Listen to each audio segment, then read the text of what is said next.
Hi, I'm Sarah Noble, your host for the Modern Day Intuitive Podcast. For over 25 years, I've been on a spiritual journey, searching, learning, expanding, and growing. I've traveled the world, led by my heart, on a quest to know myself so that I can support others. This podcast was created from my deep desire to help you connect with your intuition and to inspire you to create a life where the impossible becomes possible and you live into your sacred dreams and desires. Thanks for being here and enjoy the show. Hello. Welcome to the show today. Another great reading for you as we are already a couple months into the year. It really is incredible to me how time is just moving and the invitation to really have a different relationship with time and to see time for what it is. And recognize that the linear structure of time really is here to support us and helps us navigate our day to day. And yet the true marker of time is cyclical and that everything is now. Everything is always now in this moment. So I encourage you and invite you to really dive deep into your understanding of time and how it reflects in your reality. It really is a wild and magical exploration. So let's dive into our call today. Alessandra is here with us. She has a few new projects she's bringing to the world and is wondering what possible financial blocks could be getting in the way of her purpose. So through her reading, we talk about how we hold our money trauma in our physical bodies, and it shows up as pain and what we can do about that. We talk about how your unconscious patterns run in the background and influence your daily actions. So it's vitally important to pick those apart, to really get to know them so that you can see where these patterns show up in all areas of your life. Typically, in my experience, if it's showing up in one place, it's going to show up in multiple places. And it's such a beautiful key to your freedom when you can notice that pattern and then you can do something with it. We look at the concepts of overgiving and undergiving and bringing them into Aini or right relationship. And we talk a lot about caring for yourself as an act of devotion to your path forward and to your purpose. So enjoy this really beautiful, winding reading with Alessandra. I love you. Hi, Alessandra. Welcome to the podcast. How can I help you today? Hi, Sarah. Thank you so much for this experience. I'm really looking forward to it. I was wondering if you happen to have any insights in terms of whether there's some financial blocks that may be getting in the way of the full development of my current life purpose. I can elaborate more. Yeah, tell me a little more. So there are a few projects that I've released into the world, one of which is coming out next week. And it's been a beautiful journey of getting to know myself and overcoming along the way so many different steps of going from a corporate environment where it's quite easy to work for others when you have a certain personality type. And it's quite easy to make others shine. And then when you are representing yourself and bringing something that is really, in a sense, you are the product, even though maybe not directly you are, but in this case, it would be books. I'm proud of what I've been able to do and putting it together and not accepting financial support from questionable sources. And although it was high amount, I said no to it. So I've been doing this with my savings, essentially. And it's almost reached a time and a point where at some point that will need to be a consideration. So I wonder if there is something that might be stopping the progress, or perhaps time hasn't passed enough for us to know that answer in terms of the direction that I'm taking. Yeah, thank you. So as I follow what you're saying, and I have some sensations happening in my body, and one of those is a buzzing in my feet where they rest on the ground, and the other one is a lot of heat in my lower back around my pelvis. And oftentimes, right, our financial concerns affect our lower back. This is the area that we hold our money trauma, let's say. So, do you experience any discomfort or anything in your lower back, in your pelvis? What's your physical connection to that? So as of right now, no. However, about 3.5 years ago, I got a herniated disc like in my lower back. So that was, I didn't get an operation. So I've been able to manage it, like live my life normally. Now I'm able to do exercise and everything. But it was at the time that this all started. So when I started the journey into discovering myself and learning healing, self healing, and primarily through meditation and everything. And I think I was letting go of the old world without really even realizing that was happening and bringing in all this new stuff. And then a lot of responsibilities were weighing on me anyway. And that triggered a herniated disc over the summer. So it took some time to heal. And for a little while, it was hard to like fully lie down. So it is something that I live with, but not presently inflamed. And I'm hearing you correctly when you said that as you started on this journey is when this happened. They coincided. About 6 months into it. Okay. I mean, if we're going to be technical. I'm laughing because it's so incredible, like the wisdom of our body and how it tries to get our attention. And here you are back then starting on this new journey, really going for it, right? Using your savings, starting out on a new path, really following the path of your heart. And the body steps up and says, hey, well, hold on here. We've got some things to look at. And the way that I see that is it's really a gift that your body is here saying, hey, help me. We need to focus on this area because here you are wanting to move forward and spirit wants to support you on this journey. And yet there's a part of our body where we're still experiencing restriction in this area. Let's look at this so that then we can move forward. It comes online to help us with our dreams. And so it's really important that we include it, right? It's not a coincidence to me that this happened as you're starting your path. I don't know, did you at the time or through your journey make any connections with this? I did. Basically, at the time that this all happened, and it's something I'm prone to.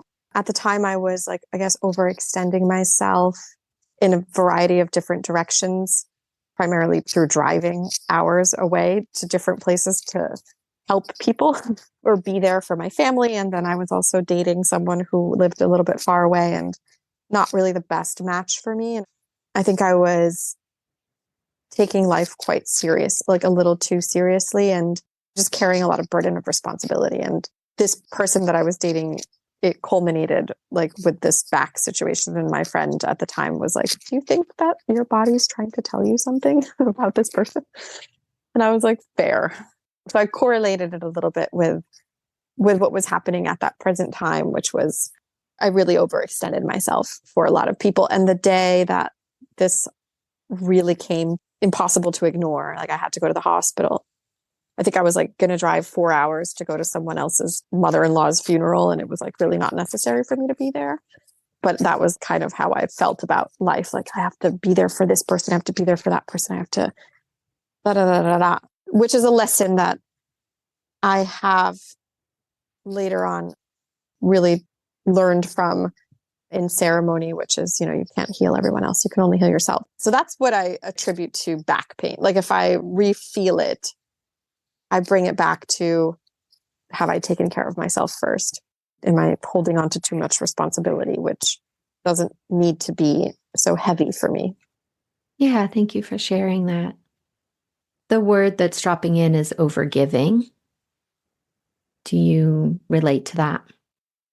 Yes. And I feel that kind of like how black and white are both colors, like undergiving and overgiving can sometimes go together. Like I think I overgive and then I snap and then I'm like, I need myself. And then I just kind of create the boundaries and close the borders.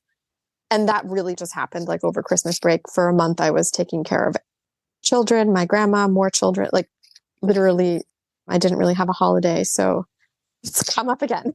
So yeah, it came up over Christmas break. And then I did like a 3-week hibernation here at home to catch up on what I was trying to pull together for myself. So, yeah, it does apply.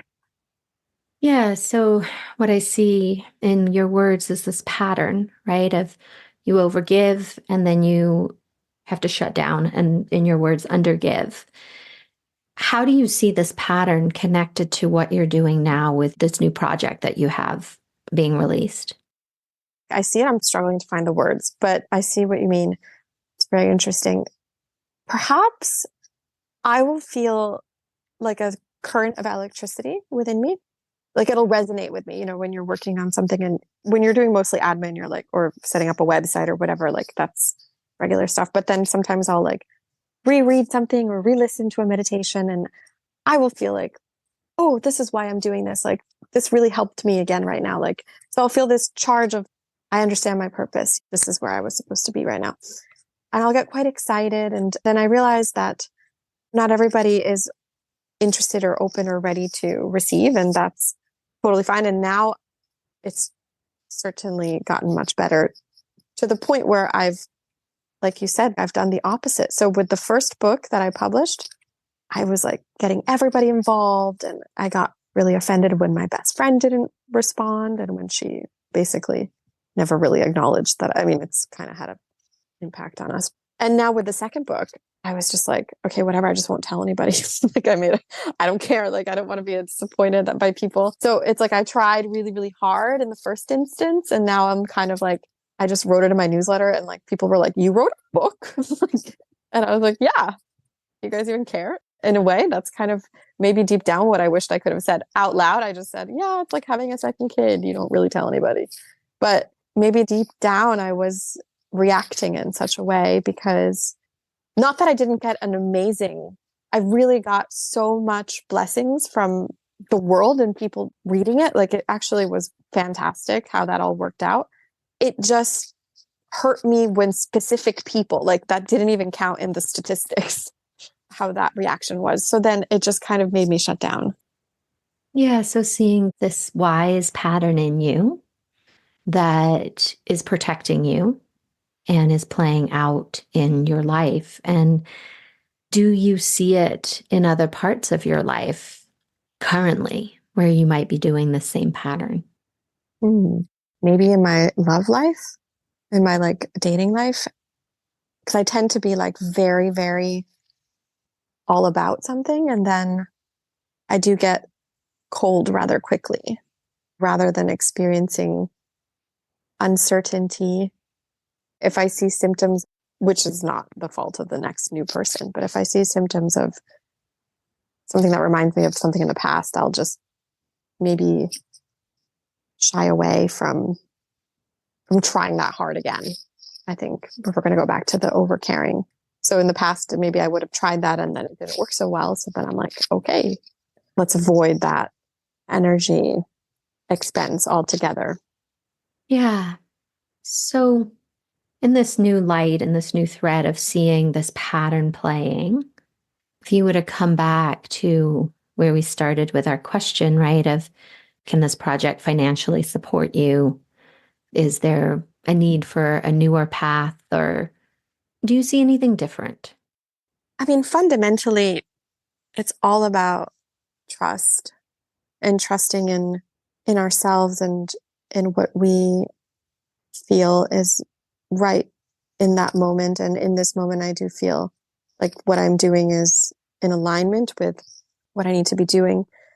But perhaps my human self may be sabotaging along the way with this pattern in the sense that it's about having like a balance or like a center and not overworking and not necessarily underworking and not underestimating something before it's come out, not starting it off with that energy, but really having like a fresh new perspective every single time and giving the present moment a chance to be its own unique experience. Yeah.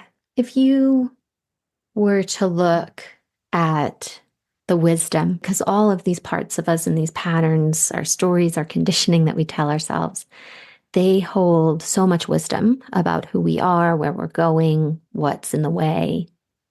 When you think about yourself in that more, let's say in the contracted state, right? The undergiving, I just shut everything down because it's too much. What do you need most in that moment?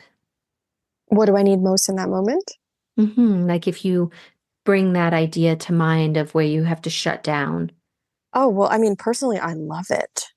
I don't know. It's hard. I freaking love it. I just sit in my covers and I do my meditations and I eat my amazing food and watch like spiritual, universal YouTube videos. And I create this little world for myself. Sometimes I even wonder, no offense, if I am autistic. And sometimes I'm like, wow, I'm really enjoying hibernating for 10 days in a row.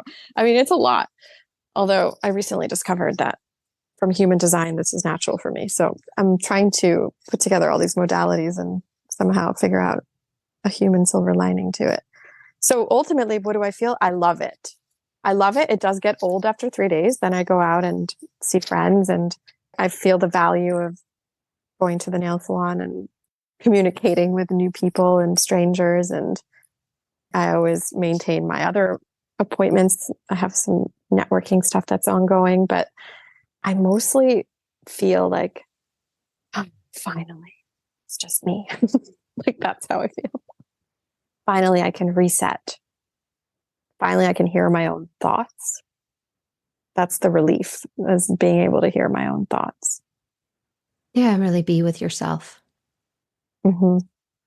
So, what do you think motivates you to overgive? Mm, when someone asks me specifically for something, I feel maybe there's a reason they've come to me because it's never like unsolicited necessarily. I mean, sometimes I've noticed and of course offered to help. But when it's these kind of like overextending situations, such as the one that I just recently went through, in that particular case, the person was like, they had nothing. Like they had to fire their nanny. They were working full time, single mom, and like literally had no one to ask. And she's done so much for me, like so much. And I know she would do it for me. That in that situation, I just didn't even consider my own needs because also I love her kids and but it turned out to be like a lot and had a huge strain on our friendship. And it was 2 weeks and getting up at 7 and cooking and cleaning and taking care of 3 kids, driving them around and still trying to maintain my own projects was an intense crash course into parenthood that I wasn't expecting. If anyone else had asked me, I would have said no. But because this person didn't have anyone, I think that's what it is. If a person truly doesn't have anyone and I can do it, I know deep down that like physically I'm capable. Maybe I skip over the part where I ask myself, am I able, like fully able to give when my cup is maybe just not so full? Yeah.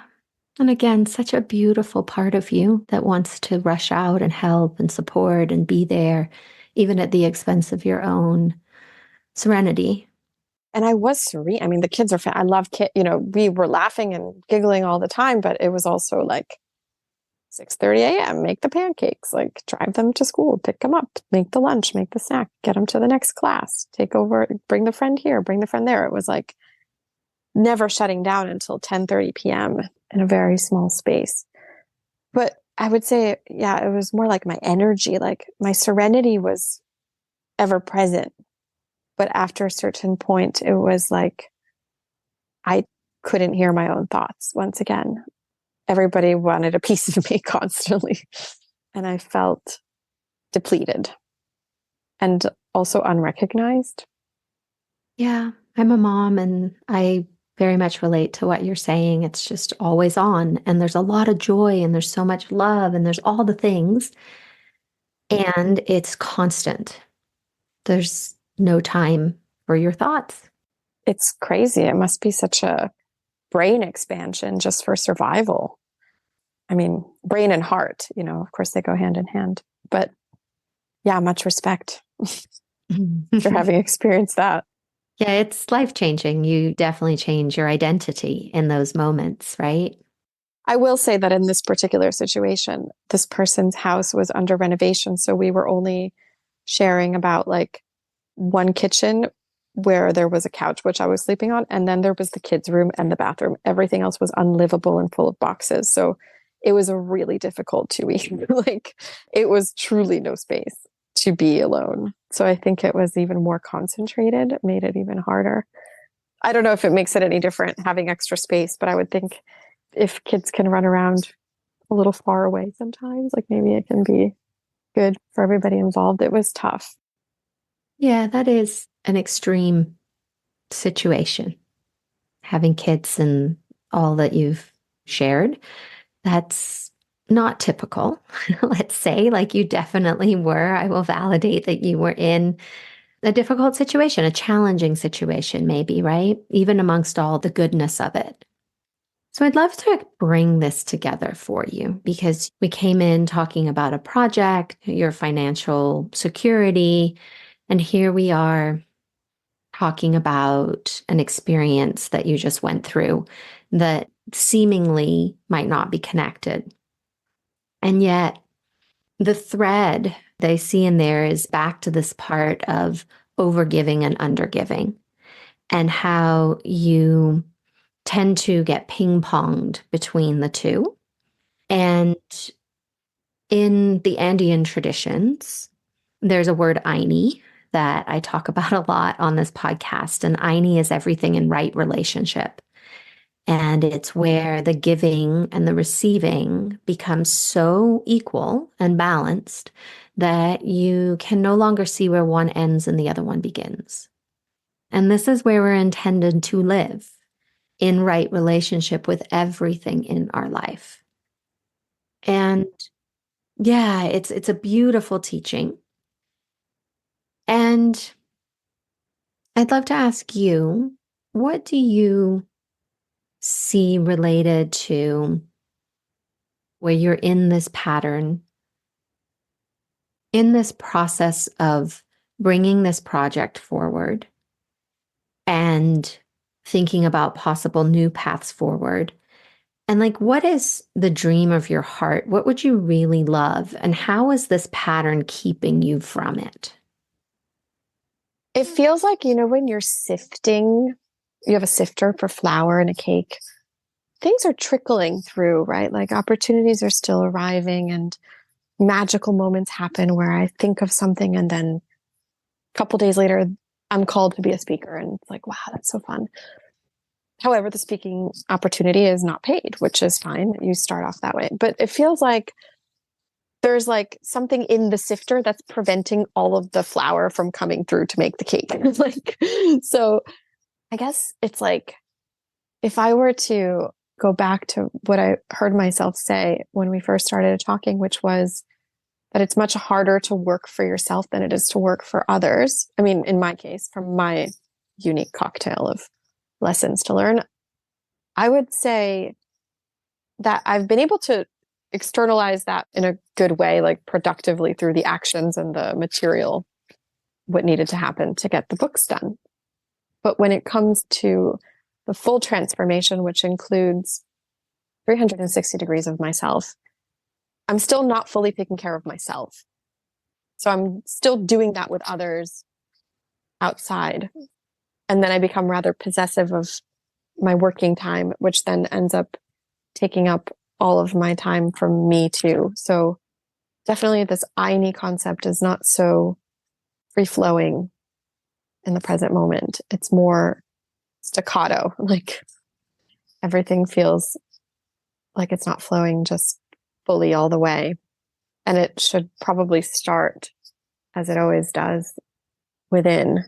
So for example, right now, like in a concrete way, I should just do my laundry and make my house look really nice for me and not worry about anything other than doing those things that would make me feel good. The things I was doing for my friend's house, right? Like making sure her dishes were done every 10 hours because it had to be constantly done.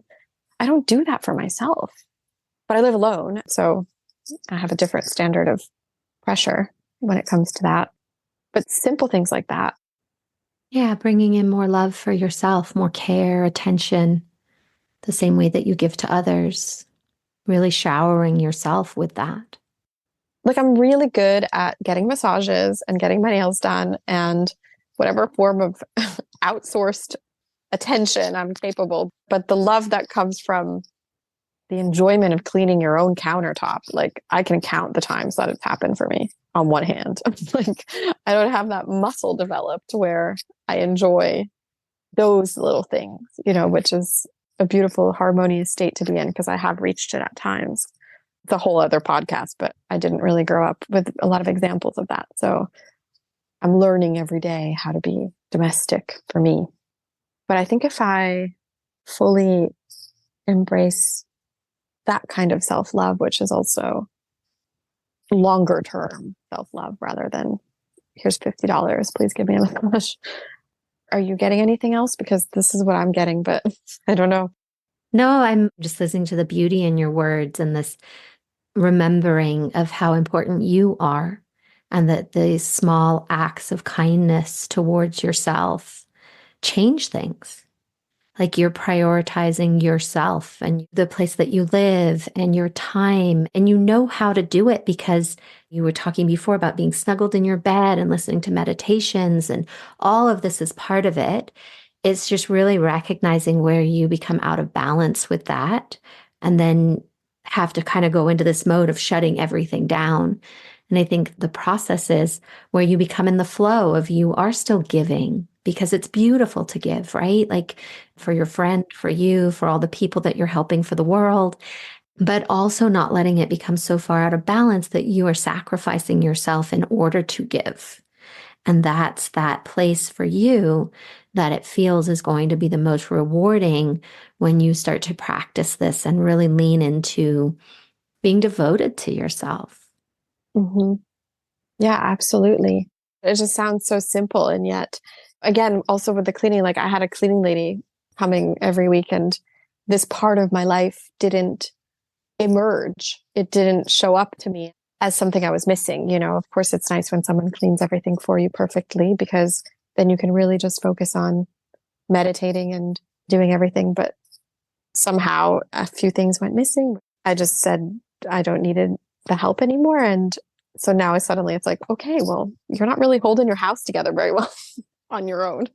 And so it came up, like, but maybe it needed to come up this way so I could make this realization and learn a little bit better how to maintain things every day rather than over cleaning one day and then waiting 2 weeks for the next time you do it. And similar to over giving and then not doing anything for a long time. And just finding consistency and, like you said, like, honoring a relationship with myself, which is entirely what I talk about in the books. And I feel that in some ways, of course, I've been able to do that, but there's these final pieces that are very human. So ethereal, but really just root chakra stuff that are also very important to grow and develop on and create that foundation. Yeah. And so often, right, we're here to learn the very thing that we're also here to teach. Mm. I can only imagine it would help the teachings, I would hope. It's a nice little symbiotic correlation out there. Yeah. Yeah. Well, what are you taking away from our call today? A lot. Gratitude, first of all, infinite gratitude to you and to whatever orchestrated this conversation to happen. And in the direct sense of the question, I'm going to clear out my table. I'm going to go through my papers and get rid of some clutter and give myself a nice shower and really spend some time with me. Maybe I'll write. Of course, I wrote a couple books, but I haven't written to myself in a few weeks. And that's something that I enjoy doing. Yeah, just taking it easy and not forcing so much pressure on certain moments, but just rather maintaining a consistent, steady flow where I'm not necessarily slowing down or going faster in myself. I can still be In fact, I probably will feel even more alive, but everything around will be calmer and more organized and clearer. I'm such a under pressure kind of person. Like I thrive under pressure but it's in every single moment. I don't think life is about the average mean. Life is about each individual data point and how can you maximize it. Each moment determines the next one. And this is the ABCs. And yet we miss them. We miss them when we don't catch ourselves falling into these patterns. Until you can see it, it's very, very hard to see you have that pattern. So thank you for showing me that this is a pattern. I always thought it was a strength, actually, to be able to perform under pressure. But honestly, it's not working so well. Not really working so well when it comes to my day-to-day well-being. And sometimes it's as simple as reshifting your well-being, and your inner world is entirely what determines the outer world on every level. And so I've been so focused on the external world and social media and all this stuff and like being consistent with the posting. Okay, but am I consistent with what's happening in my little apartment and my heart and myself? Thank you. Does this feel like an okay place to land? Absolutely. It's fantastic. Thank you for being here today and making your personal and spiritual growth a priority in your life. To learn more about connecting with your dreams and your intuition so that you can create a life full of possibilities, visit me at www.sarahnoble.com and see how we can create magic together. A big thank you from my heart to yours for making the planet a better place for us all.